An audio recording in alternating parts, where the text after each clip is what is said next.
Jamie O'Rourke and the Big Potato, an Irish folktale written by Tommy DePaola.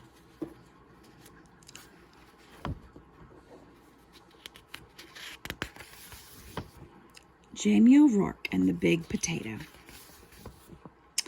Jamie O'Rourke was the laziest man in all of Ireland. He would do anything to avoid working, especially if it had to do with growing potatoes. Jamie O'Rourke, his wife Eileen would say, will have nothing to eat this winter if you don't go out and dig up the praties. Oh, the saints preserve us, Jamie would whine. Me back's as sore as can be. Sure as I'm telling you, wife, you'll have to dig them up for yourself. I'll break in two if I so much as get up out of this bed. So Eileen, who had done all the planting and watering and weeding anyhow, would go out to the tiny garden and dig up the smallest potatoes in Ireland, all because Jamie was too lazy to dig a larger garden and had no money to buy good potato seed. Then poor Eileen wrenched her back and was laid up in bed.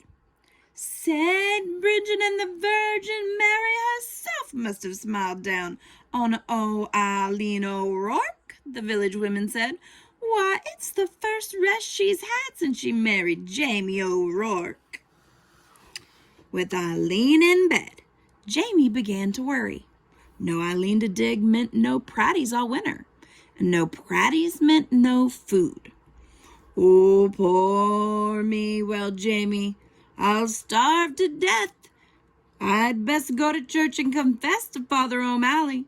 There's no telling how soon old death will be knocking on me door. So even though it was midnight, Jamie set out for the church. He was about halfway down the hill when he heard singing and a tap, tap, tapping sound.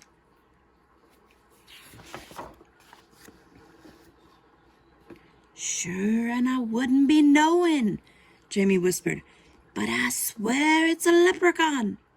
And sure enough, sitting in a circle of ferns in the moonlight was a leprechaun singing and hammering tiny nails into the heels of the fairy boots he was making. Jamie knew just what to do. He crept up and grabbed the little man by his coattails and held firm. Let me go! Let me go! The leprechaun shouted. Not on your life, Jamie said. Not until you show me where you keep your pot of gold. Now everyone in Ireland knows that leprechauns make boots and dancing shoes for the fairies, who pay for them with gold, and everyone knows that if you catch a leprechaun, he'll pay for his freedom with his pot of gold. But this leprechaun was cleverer than most. Oh, please, Mr. Mortal Man, he pleaded. I'm just starting out making fairy shoes, and I only have 1 or 2 pieces of gold in my pot. Won't you take a wish instead? Why, what would I wish for? Jamie asked. Me, who's about to die of starvation because my wife is sick in bed and can't dig the praties for winter. And they're such puny praties anyhow. Well, said the leprechaun, reaching into his pocket, you could wish for the biggest pratie in the world. It would last all winter and you wouldn't have to do anything more than plant this seed, water it, and wait. That sounded wonderful to Jamie. Done, he shouted. And as the leprechaun dropped the seed into Jamie's hand, Jamie let go of his coattails and off that leprechaun scampered. When Eileen heard what he had done, she was furious.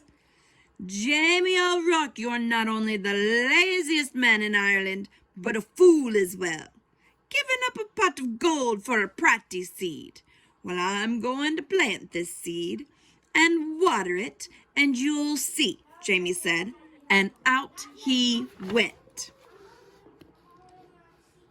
And faith Eileen did see. In no time at all, the biggest, finest potato plant had sprouted out of the ground, followed by the potato itself.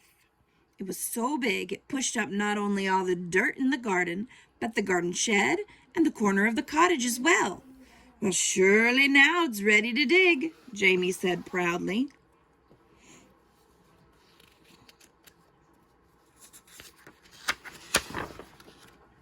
He hoed all around it, but he couldn't dig that pratie out of the ground. He got a beam and a big rock and tried to pry it out. He pushed and he pushed, but it wouldn't budge. As he was pondering what to do, his neighbor passed by on his way to the village. He couldn't believe his eyes. He couldn't wait to tell everyone in the village what he had seen.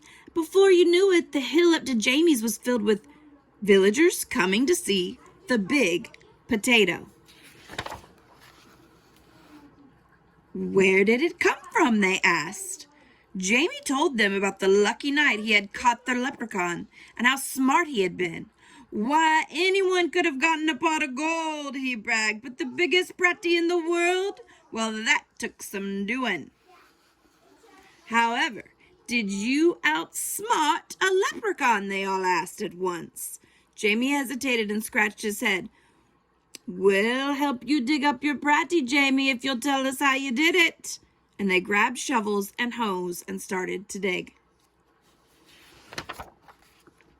They dug and they pushed and they shoved until the potato flew up out of its hole.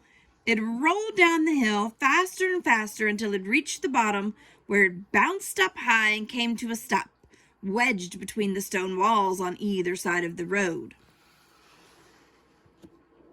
What to do now? "That pratie is so big that no one, no cart, nothing can get by it," the constable complained to Father O'Malley. "How's a body to get in and out of the village? What shall we do?" the villagers wailed. Then they all looked at Jamie and said, "It's your pratie. You'll have to move it out of our way." "Well," Eileen spoke up, "there's more than enough pratie for everyone. Why don't you all take some?" So the villagers sawed and chopped and carted off huge pieces of potato while Jamie sat on the stone wall and watched.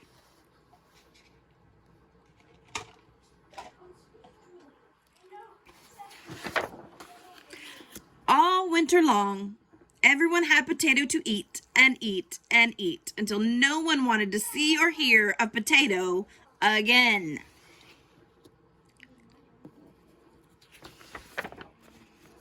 In the spring, Jamie said, "I saved a potato eye for a seed, and it's just about time to plant it." "Oh, no," the villagers all cried. "If you promise not to plant it, Jamie will promise before St. Patrick and all the saints to see that you and Eileen always have plenty to cook and eat. We don't want another giant pratie around here." Jamie smiled and agreed. What a perfect life for a lazy man. "And so you see, darling Eileen," Jamie told her, "I wasn't such a fool with that leprechaun after all." And Eileen had to admit that Jamie O'Rourke was right.